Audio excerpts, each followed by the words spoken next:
M Ilias আলীর সন্ধান এবং কেন্দ্রীয় নেতাদের বিরুদ্ধে মামলা প্রত্যাহারের দাবিতে ৬ মে সারা দেশে বিক্ষোভের নতুন কর্মসূচি দিয়েছে বিএনপি।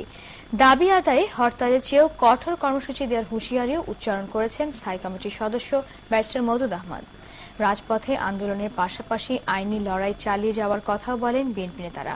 বিএনপি নেতা এম ইলিয়াস আলীকে খুঁজে বের করা এবং ভারপ্রাপ্ত মহাসচিব সহ কেন্দ্রীয় নেতাদের বিরুদ্ধে মামলা প্রত্যাহারের দাবিতে নয়াপল্টনে আয়োজিত বিক্ষোভে এসব কথা বলেন ১৮ দলীয় জোটের নেতারা।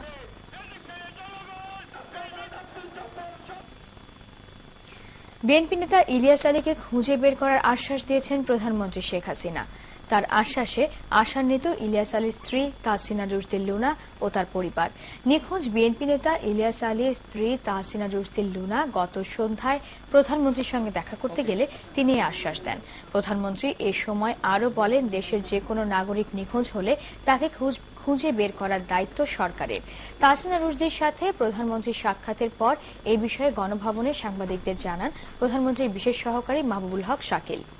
পরে তাহসিনা রুশদীর সাংবাদিকদের জানান প্রধানমন্ত্রীর আশ্বাসে তিনি আশাবাদী। এর আগে বিকালে প্রধানমন্ত্রীর সঙ্গে দেখা করতে গণভবনে পৌঁছান তাহসিনা রুশদীর। এ সময় তার সঙ্গে ছিলেন তার দুই ছেলে আবরার ও লাবিব, মেয়ে সাইয়ারা এবং ইলিয়াসের ছোট ভাই আসফির আলী, বোন দিনারা শারমিন ও ঘনিষ্ঠ আত্মীয় রশিদ হেলাল। গত সোমবার সকালে নিজ বাসায় এক সংবাদ সম্মেলনে প্রধানমন্ত্রীর সাথে দেখা করার সুযোগ চান তাহসিনা রুশদী। এরপরে তাহসিনা রুশদীকে দেখা করার আমন্ত্রণ জানান প্রধানমন্ত্রী। গত ১৭ এপ্রিল রাতে রাজধানী বনানী থেকে নিখোঁজ হন বিএনপির সাংগঠনিক সম্পাদক এম ইলিয়াস আলী। এদিকে রাতে বিএনপি চেয়ারপারসন বেগম খালেদা জিয়ার সঙ্গেও দেখা করেছেন নিখোঁজ বিএনপি নেতা ইলিয়াস আলীর স্ত্রী তাহসিনা রুশদী লুনা। বুধবার সন্ধ্যায় প্রধানমন্ত্রী শেখ হাসিনার সাথে সাক্ষাতের পর রাত ৯টার দিকে গুলশানে বিএনপি চেয়ারপারসনের কার্যালয়ে যান লুনা। এ সময় প্রায় ৫০ মিনিট বেগম খালেদা জিয়ার সাথে বৈঠক করেন তিনি। তবে বিএনপি চেয়ারপারসনের সাথে তার কি কথা হয়েছে তা জানা যায়নি। আন্তর্জাতিক মার্কিন রিপাবলিকান প্রেসিডেন্ট প্রার্থীর মনোনয়ন লড়াই থেকে এবার সরে দাঁড়ালেন যুক্তরাষ্ট্রের প্রতিনিধি সভার সাবেক স্পিকার নিউট গিংরিচ। ভার্জিনিয়ার সমর্থকদের উদ্দেশ্যে দেয়া এক বক্তব্যে এই সিদ্ধান্ত জানান গিংরিচ। তিনি বলেন, প্রেসিডেন্ট বারাক ওবামার বিপক্ষে মিট রমনি হচ্ছেন পছন্দ করার মতো প্রার্থী। নভেম্বরে প্রেসিডেন্ট নির্বাচনে রমনিকে সহায়তা দেবার ঘোষণা দেন গিংরিচ। মনোনয়ন দৌড় থেকে সরে দাঁড়ালেও দেশের জন্য এবং দেশের নাগরিকের জন্য সব সময় কাজ করে যাওয়ার প্রতিশ্রুতি দেন তিনি।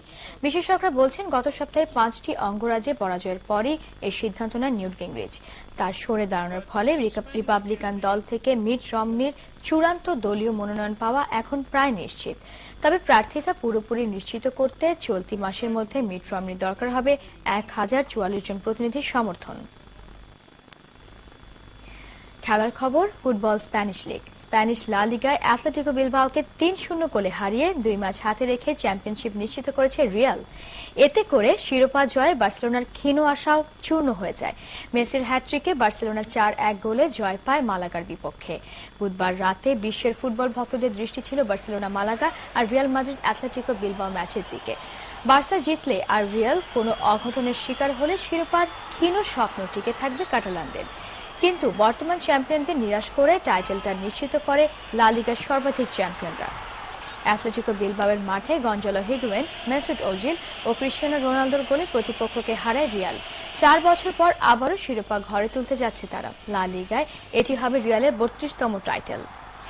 অন্য ম্যাচে মেসির দুর্দান্ত হ্যাটট্রিক ও কার্লোস পুয়েলের গোলে মালাগাকে হারালেও শিরোপা জয় আর কোনো সম্ভাবনা নেই বার্সার।